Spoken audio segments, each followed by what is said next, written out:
Di sini kita masih membahas mengenai tata rias geriatri atau tata rias untuk usia lanjut. Nah, di materi yang sekarang kita akan membahas mengenai komunikasi, saran, nasihat kepada klien.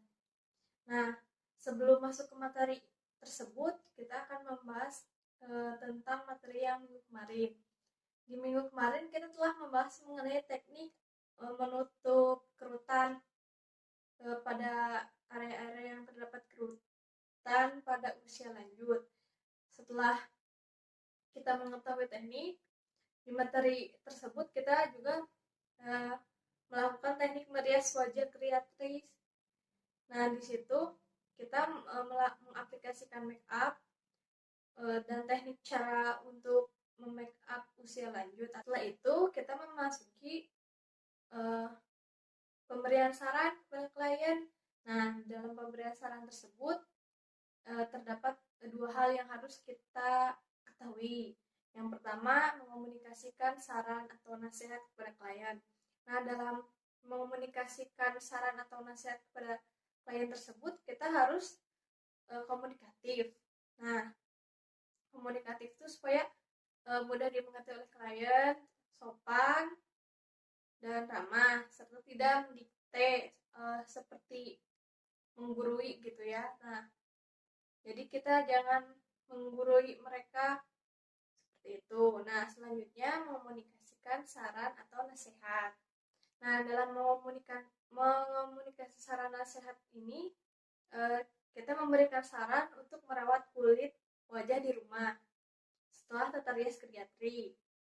Nah, yang pertama, membersihkan wajah. Nah, dalam membersihkan wajah itu, kita ketahui yang harus kita lakukan itu untuk mengangkat kotoran. Nah, dalam membersihkan wajah kita bisa menggunakan susu atau krim pembersih ya di situ. Nah, dan juga menggunakan pencuci muka. Untuk pencuci muka dan krim pembersih itu disesuaikan dengan jenis kulit dan disesuaikan dengan pH kulit masing-masing. Biasanya pH kulit yang sering ditemukan pada manusia itu 4-6 pH kulit yang sering ditemukan. Nah, setelah membersihkan wajah, masuklah mengoleskan penyegar. Nah, dalam mengoleskan penyegar itu kita setelah melakukan pembersihan wajah agar wajah kita menjadi segar, tetapi pembersih wajah juga tidak dianjurkan sangat sering digunakan dikarenakan dalam penyegar itu terkandung alkohol di dalamnya. Nah, selanjutnya setelah penyegaran kita melakukan pembersihan rutin di rumah 2 kali sehari.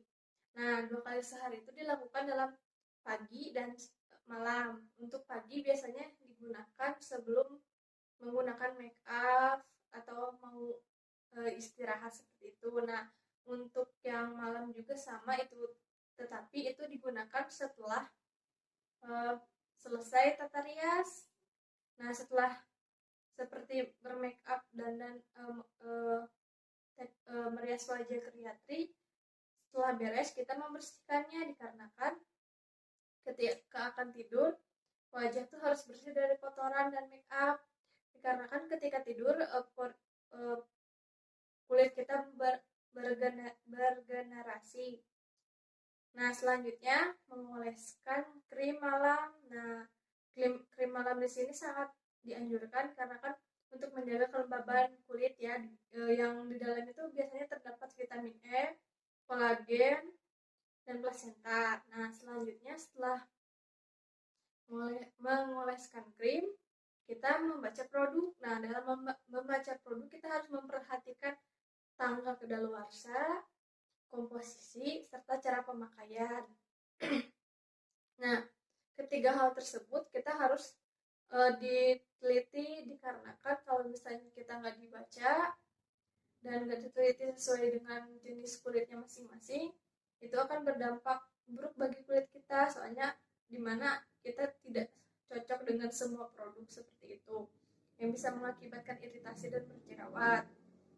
Nah, setelah kita mengetahui produk tersebut baik digunakan untuk kulit kita atau tidak, kita selanjutnya menjaga pola hidup. Nah, dalam menjaga pola hidup itu kita harus menjaga pola makan. Nah, pola makan di sini jangan terlalu banyak memakan makanan yang berlemak, dikarenakan itu tidak sehat.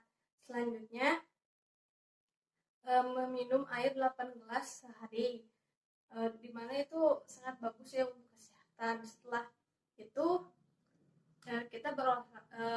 kita dianjurkan untuk makan makanan yang mengandung vitamin A seperti susu, wortel dan sebagainya. Nah, selanjutnya yaitu olahraga. Nah, olahraga juga sangat penting untuk kesehatan tubuh juga. Untuk materi hari ini